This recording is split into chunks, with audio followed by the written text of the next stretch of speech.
Good evening. In Efir, the news from the first television station. The first day of spring was marked by many events in our country and abroad as well. I'll briefly name the most important ones.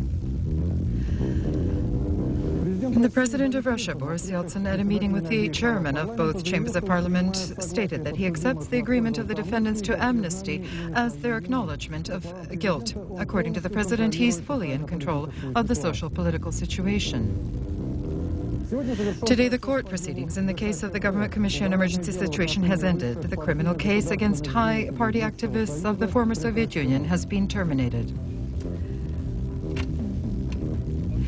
The majority of coal mining plants of Russia participated in a general sector strike of miners. Belarus will become a presidential republic. Such are the results of the elections of the parliamentary deputies. And today, the President of Finland was sworn into office, Martti Ahtisaari. Today in the Kremlin, a meeting took place with the President of Russia, Boris Yeltsin, with the Chairman of the Federative Council, Vladimir Shemeka, and the Chairman of the State Duma, Ivan Rybkin. As the press secretary, the President, Vyacheslav Kostikov, stated, Boris Yeltsin gave his assessment of the political situation regarding the controversy around amnesty. He said that he's familiar with the negative reaction of society to the political amnesty toward individuals accused of state crimes and also in connection with the rush with which it was realized, as a result of which the first to be freed were individuals accused of the most serious state crimes. And also the President said, therefore, the Constitution was violated, as well as the law and the procedural code. Boris Yeltsin accepted the clarification of the Chairman of the State Duma on the motives for the decision on amnesty, and also the fact that the lower chamber of parliament intends to glean the appropriate political lessons to approach adoption of decisions in a more balanced way, which could have serious political and moral repercussions. Boris Yeltsin noted that, understanding the concern of society, press, and the citizens, he does not share the excessive assessments and conclusions on the condition of government power in Russia. Currently, I don't see real dangers for civil accord and fully control the social political situation, emphasized the President. The theme of amnesty was central in the exclusive interview of the first aide of the President, Viktor Ilyushin, which he gave to an observer of our television agency. In my opinion, here two views have collided, which always occur jointly. They are lawfulness and humaneness. I would not say that humaneness and lawfulness in this case are in contradiction. On the contrary, that decision which the State Duma adopted regarding amnesty, this is a humane step.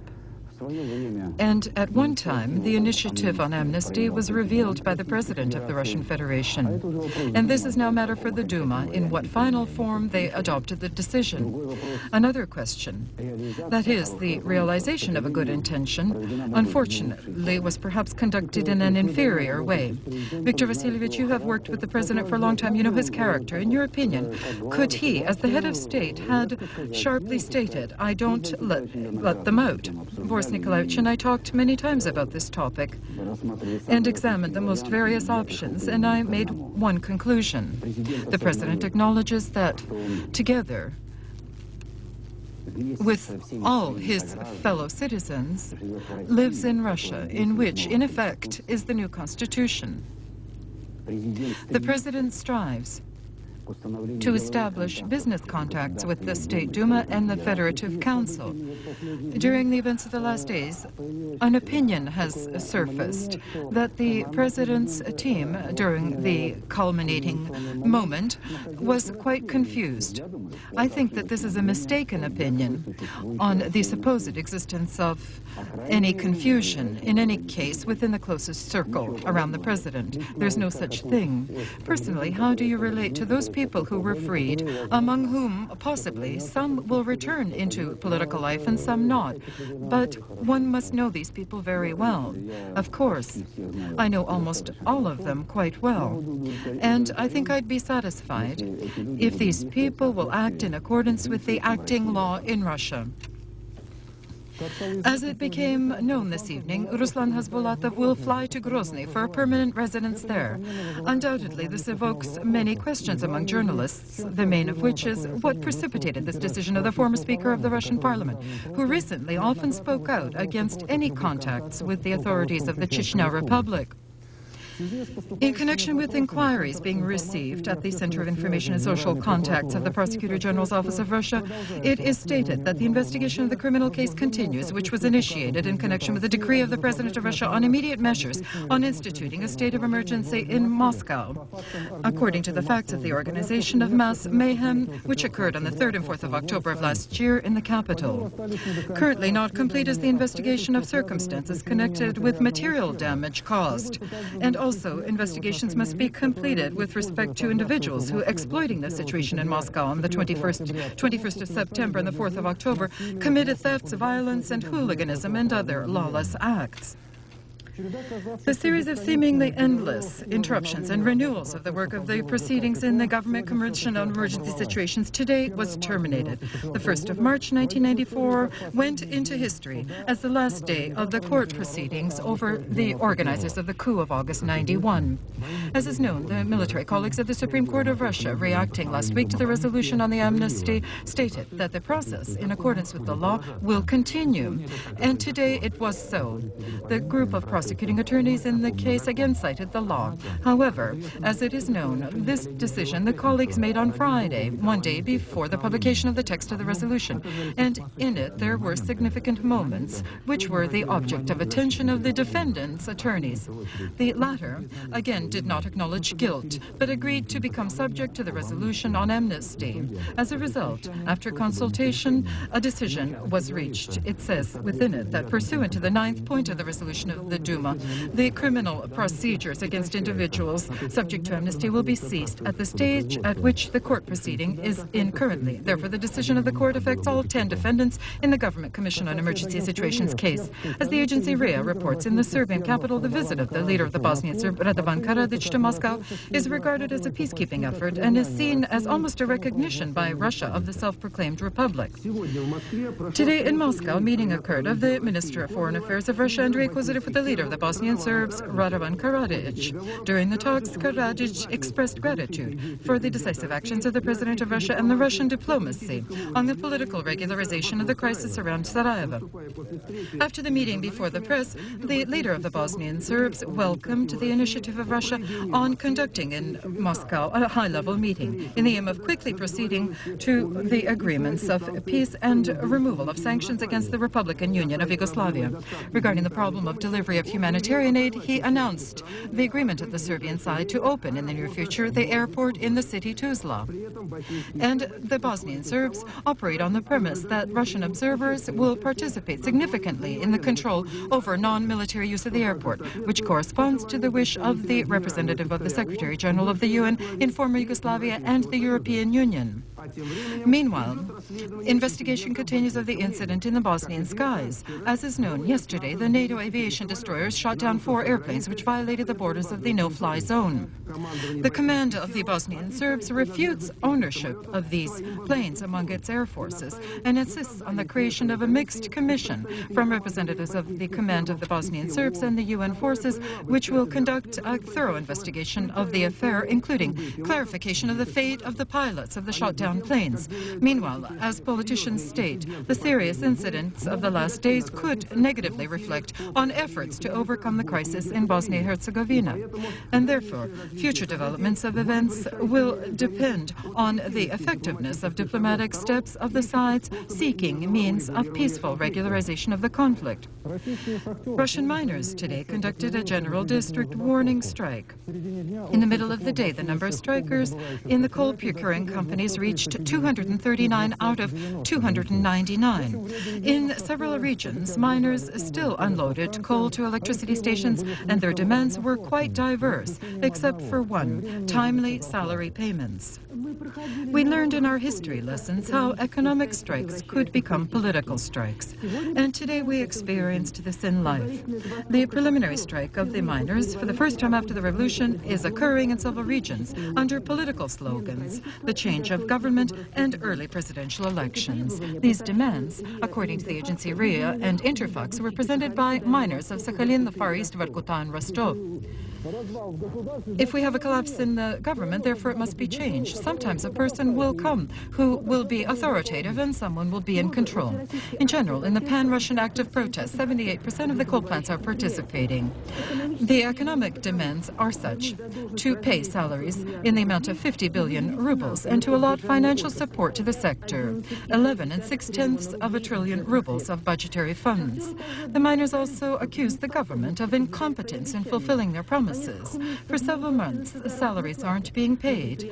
At the plants, 40% of the long-ago written-off equipment continues to operate. I have a family of 4, and I live only on my salary. My wife is on a forced leave of absence. During the entire day, information agencies of the country related news on strikes, and often they were contradictory.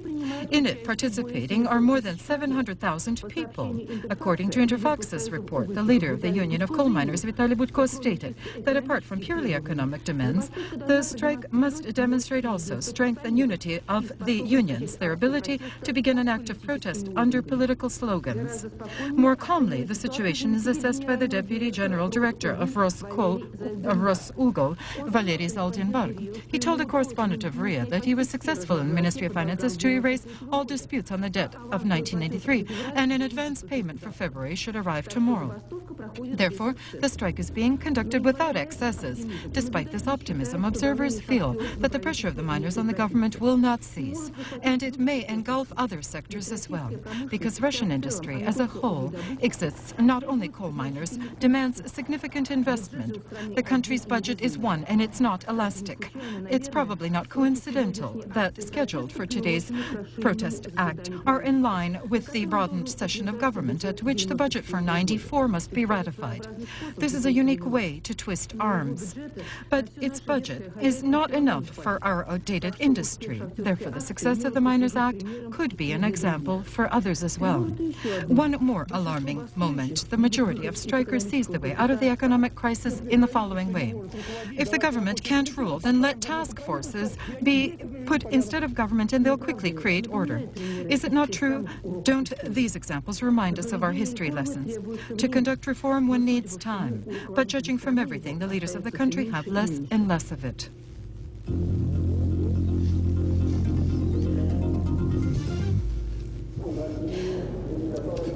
In Belarusian parliament today, elections were conducted by open ballot on various chapters of the project of the Constitution.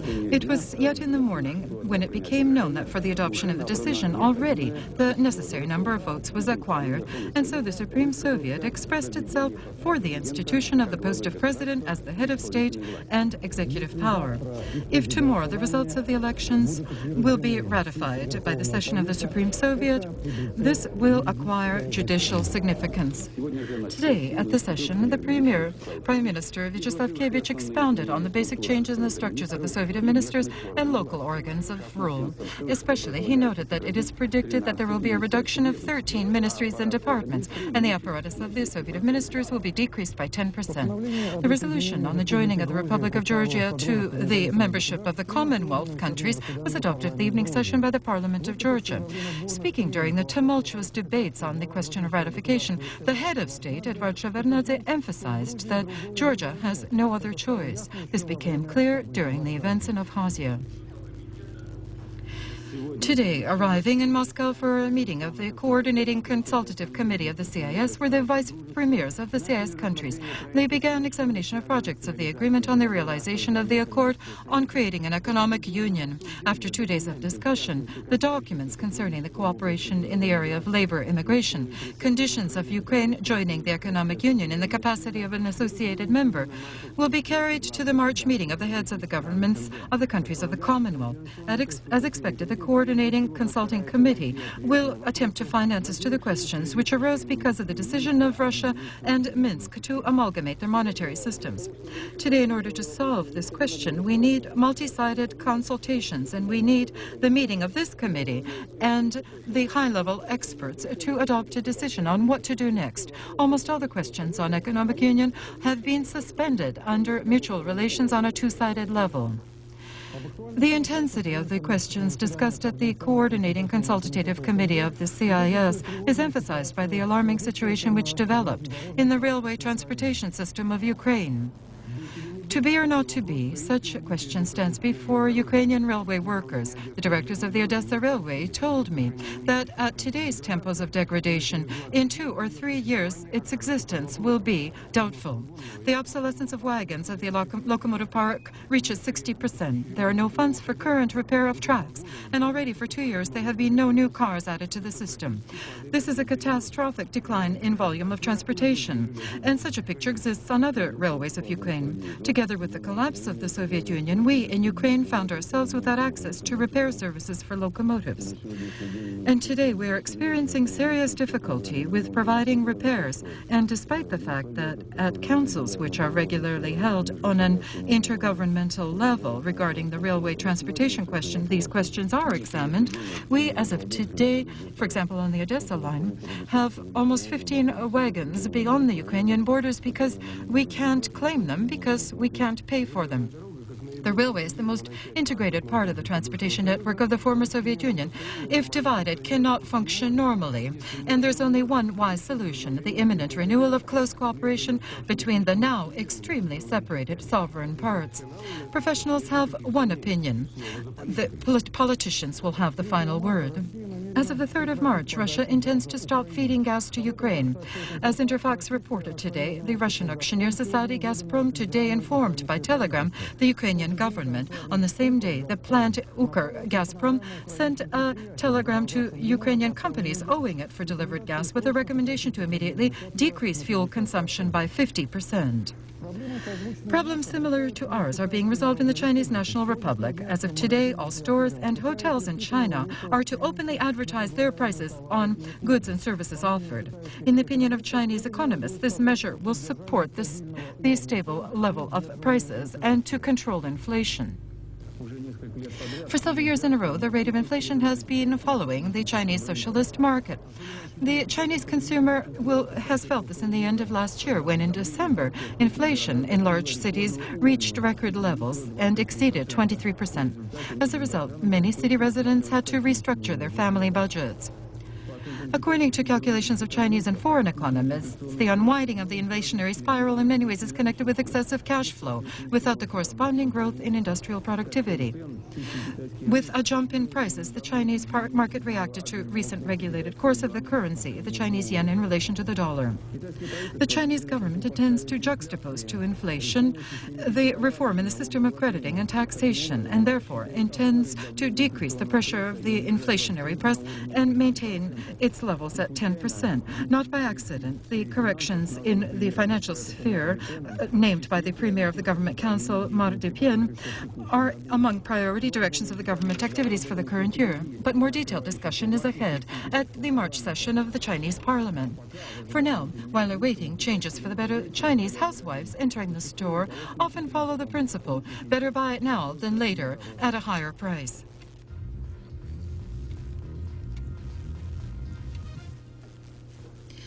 Today it was expected that in the United States proceedings would begin in the Ames case, accused of espionage in Russia's favor. However, information on the beginning of such proceedings has not been received.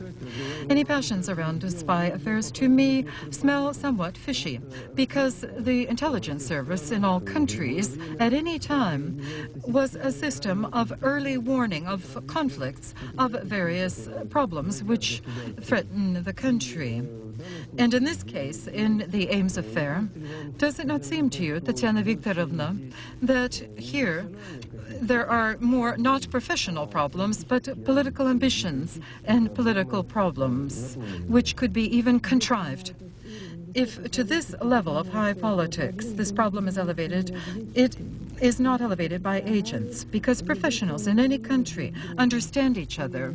And I feel that in the contemporary civilized world, intelligence activities against each other is not an obstacle to maintaining friendly and even partnership relationships.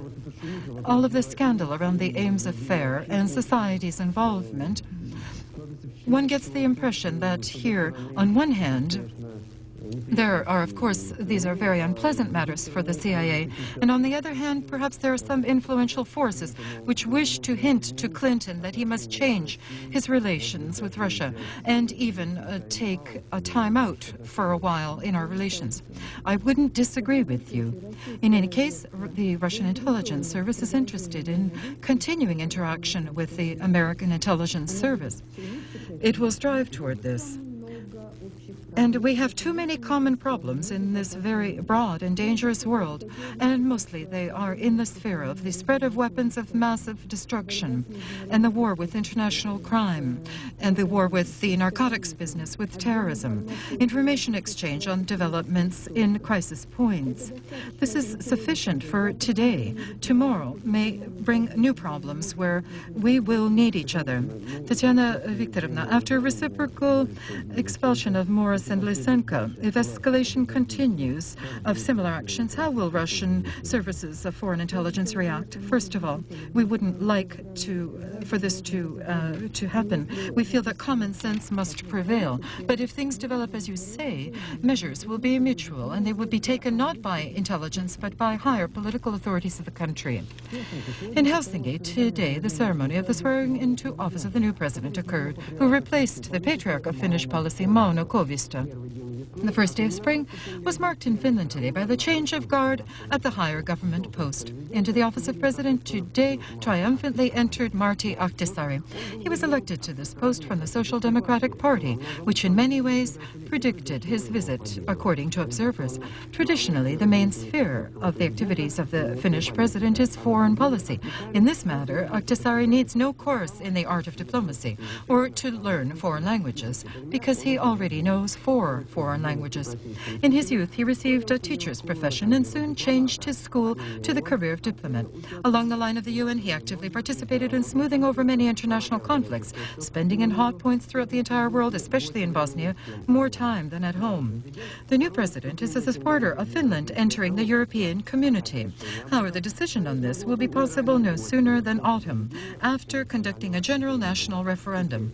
Among the priority aims is to develop a new strategy of economic relations with Russia, and especially close ties with Russian regions adjacent to our common borders, where, incidentally, his own hometown, Vyborg, lies.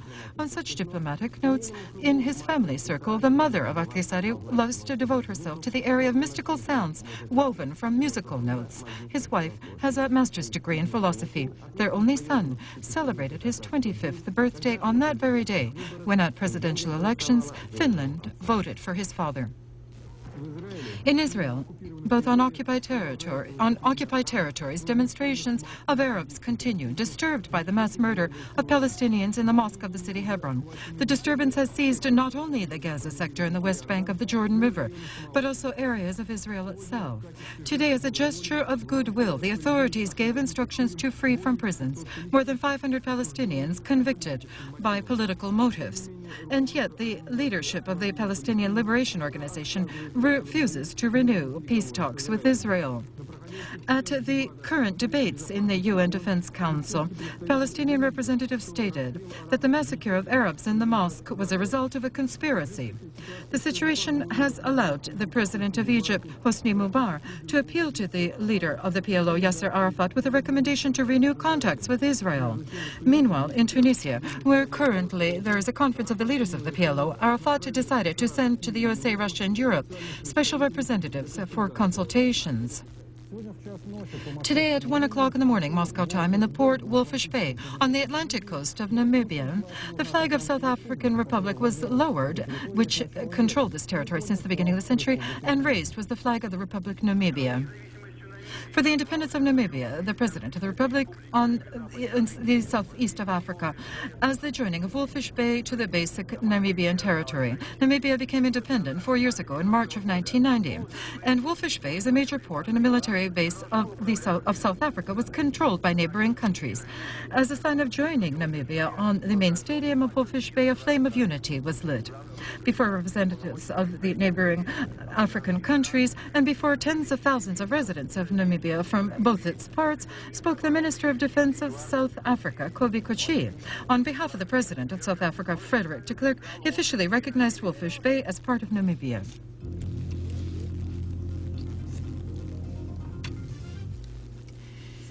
Today in Moscow, in the press center of the Ministry of Internal Affairs, there was a briefing on the activities of the State Auto Inspection of Russia. The number of transportation route incidents remind one of military statistics. And only for last year alone, 37,120 people died, 200,000 people were injured. And this was significantly less than the previous year. And this was the beginning of the conversation with the press of the director of the State Automobile Inspection of Russia, Major General Vladimir Fedorov. He especially noted that in today's conditions, the work of the State Auto Inspection is in its battle with crime. With great regret, he said, in 1993, 52 employees of the State Auto Inspection died and more than 170 were injured. A special question is carjacking. In Moscow alone, Vladimir Fedorov admitted, each 20 minutes they are hijacked without return.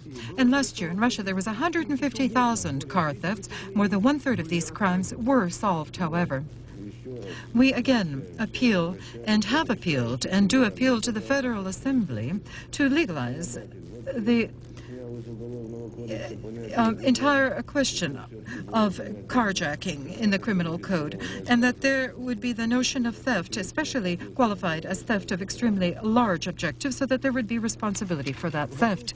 The striking committee of the Moscow Services of First Aid scheduled for today general strike as a sign of protest against the imminent reorganization of the services number 03. A demand was presented to remove from his post the main physician of the Moscow First Aid. According to the information of the strike committee, participating in the strike was 1/4 of all stations of the city patrol. According to the director of the main medical services of Moscow, Anatoly Solovyov, the First Aid operated on a normal schedule. The brigades responded to all calls, 2,873 calls in all. In 238 cases, documentation was not completed. That is only 8% from the overall total. Despite all its disparity, the strike of the Moscow First Aid aimed to attract attention to the impoverished state of domestic medicine. And one more event which illuminated that same problem, but from a completely different side. At the opening of today's International Exhibit of Stomatology 94, the visitors were basically doctors inspected various materials for fillings, prostheses, and to renew natural colors of teeth enamel. This is understandable. The quality of treatment, longevity of fillings or prostheses depends not on the comfort of the dentist's chair. The main thing for the stomatologists, that is the quality of materials with which he works. Plastic, composites, metals, ceramics, professionals know what to choose, and they don't pay attention to effective packaging alone. However, even solid firms with good reputations are concerned by the fact that into Russia and the CIS often their productions arrive through third countries, Korea, Romania, and Poland. And there is no guarantee that shelf expectancy hasn't been expired and storage and transportation rules haven't been violated. According to information, the question on control over the quality of imported goods will be examined tomorrow in the Ministry of Healthcare of Russia.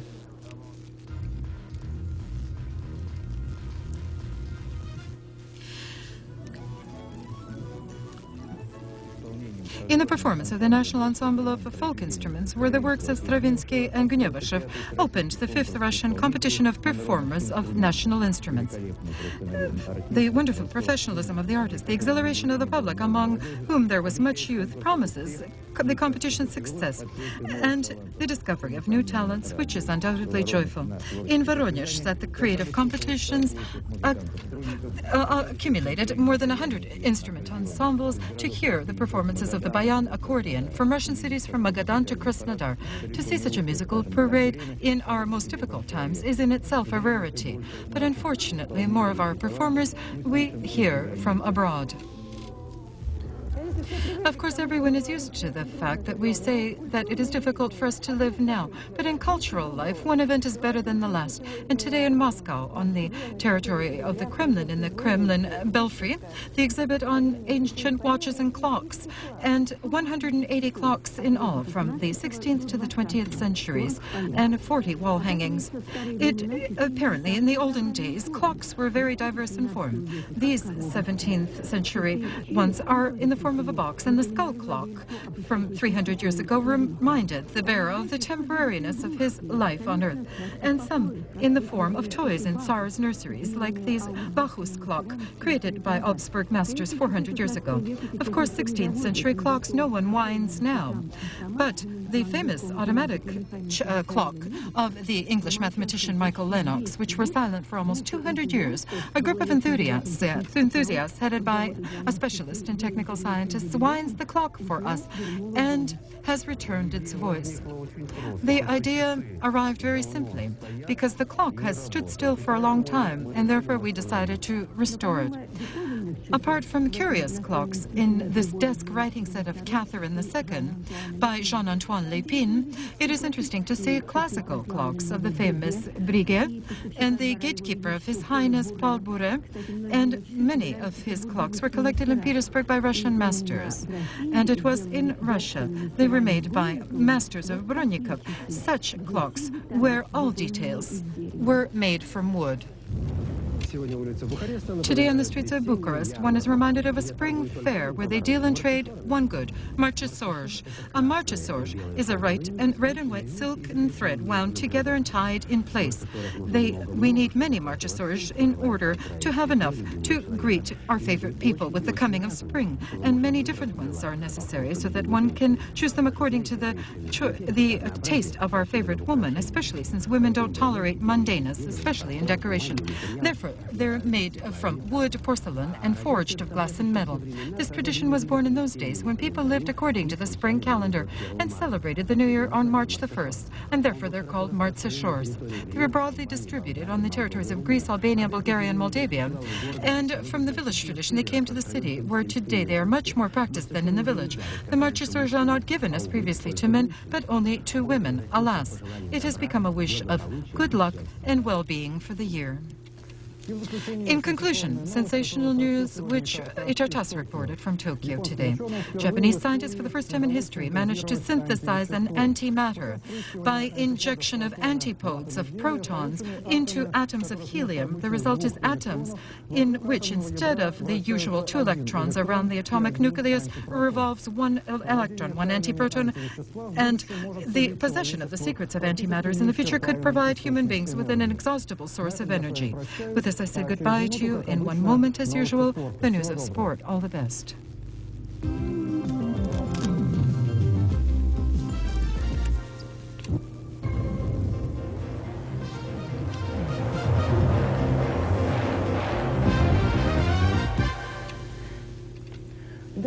Hello, not everyone from Lillehammer has returned home. And for example, the skiers are competing for the World Cup, the start of which is usually on the weekend. Before the next Olympic Winter Games, there is yet 4 years, and even today the young champions are thinking about the future. And so the champion of Lillehammer, Oksana Bale from Odessa, intends to train in the United States. The trainer of the American figure skaters, Bobo Young, is pleased to be the director of the Hartford Ice Palace of Sports, which is under construction, where Bayul is going with the Alphaville champion Viktor Petrenko and the trainer Galina Zmeyevskaya. The opening of the stadium will be before the beginning of the new NHL season. Yesterday in the NHL there were 6 matches played.